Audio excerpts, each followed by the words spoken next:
Hi, this is Akash Prajapati, Technical Architect at MakeSense Software Services Private Limited.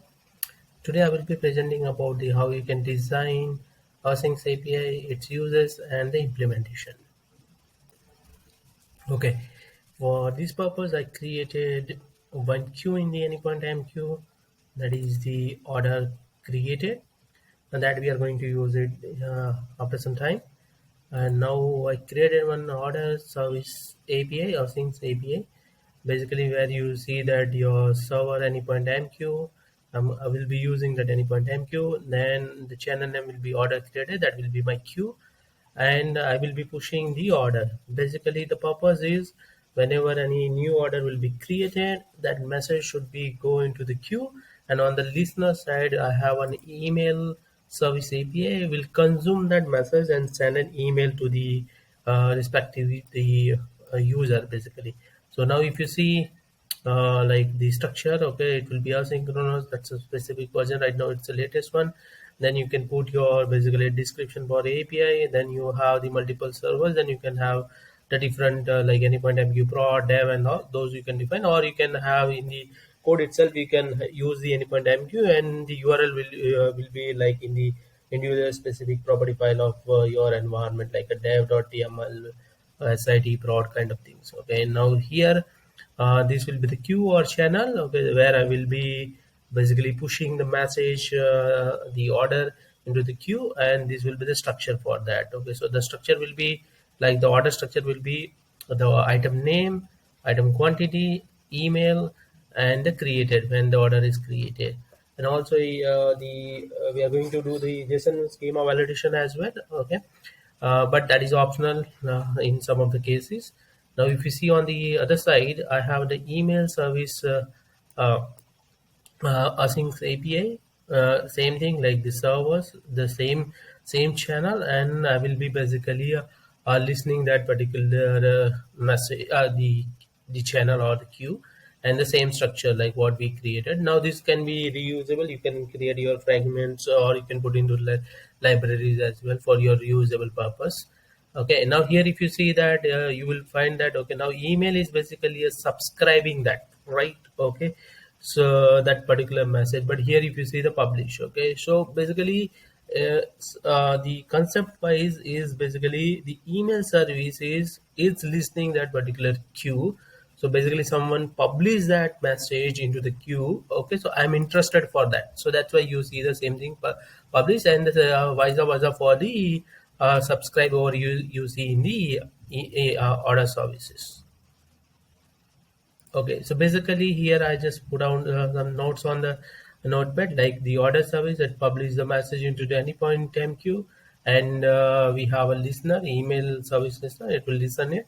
The order service is basically what it will can do. Okay, it will publish the message into the order queue. Then we have another basically three common flows that sorry, the three different flows that I created. One is the HTTP based. If you have orders are coming in a CSV or in different file format, you can have your scheduler as well, but you can reuse that common flow. And in the common flow you will see that, okay, the publishing mechanism. The email service is basically listening that order queue. Then I will be just printing that message or the payload.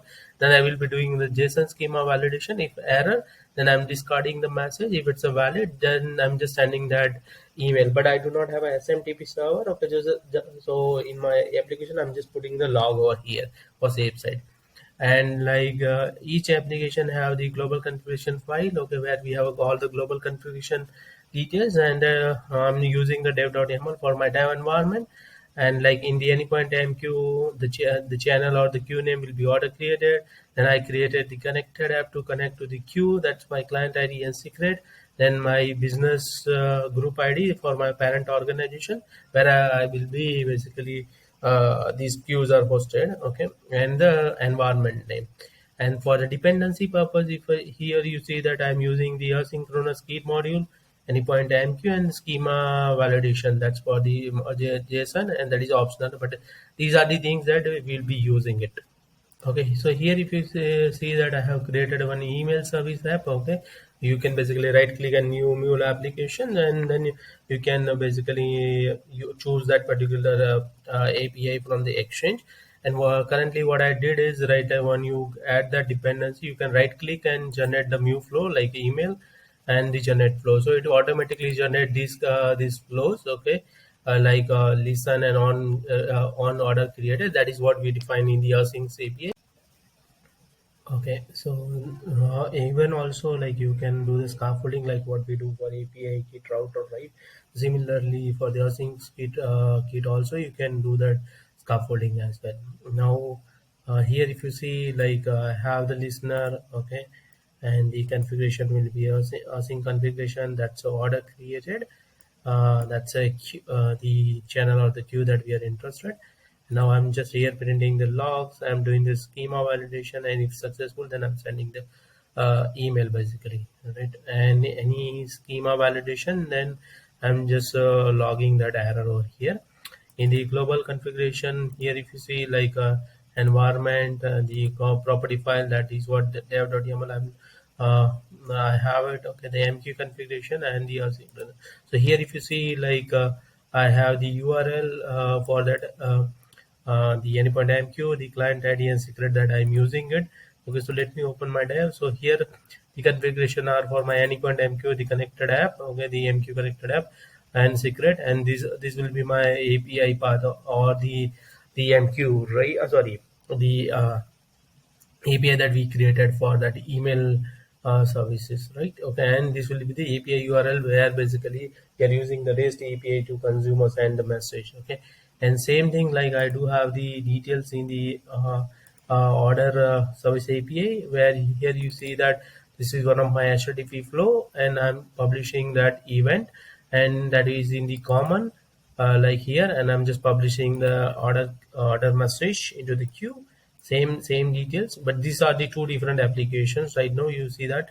Okay, and the scheduler base, okay, in the scheduler base basically I just right now for my testing purposes configured 2 days. Okay, and the I'm doing the hard coded payload, okay, the computer as a line sorry item name, the quantity, my email ID, and the basically the when the order is created, and I'm publishing. And as I said, right, it's in the common flow because HTTP and scheduler both are using the same common flow to publish the event for the order.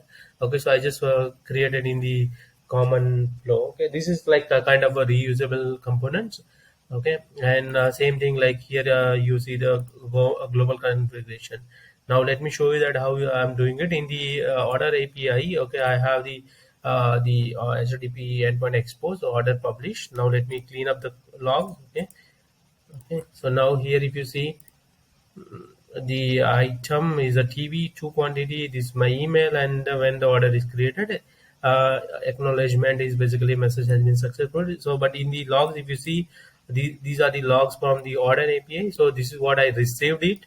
Okay, then I will be sending it on the receiver side. Okay, so like order email sorry, email service API is receiving this email and sending that basically email, kind of assume that the email has been successfully. But if let's say if I'm passing something wrong, okay, let's say this quantity, so now this is number I'm expecting, now somebody is passing as a string. Okay, so now I'm passing the quantity equal to 2.